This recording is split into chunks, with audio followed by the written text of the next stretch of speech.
তোদের মতো লোভীদের জায়গা হবে শুধু অন্ধকার জেলে।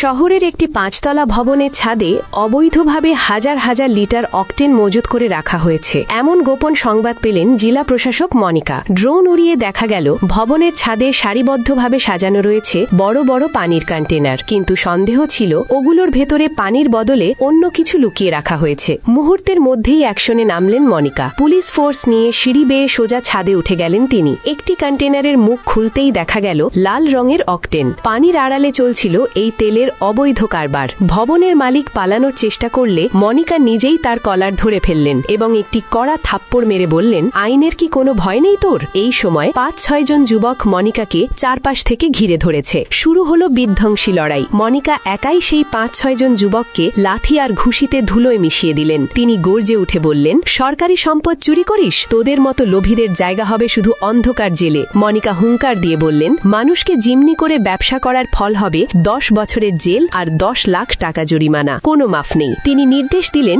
জব্দ করা সব তেল সরকারি নির্ধারিত মূল্যে বাজারে ছেড়ে দিতে এবং ভবনটির সঙ্গে সঙ্গে সিলগালা করে দিতে। মনিকা প্রমাণ করলেন যে অসাধু ব্যবসায়ীদের আসল জায়গা হলো জেল। সাধারণ মানুষের জীবন অস্থির করে যারা মুনাফা লুটতে চায় তাদের বিরুদ্ধে তিনি সব সময় আপোষহীন।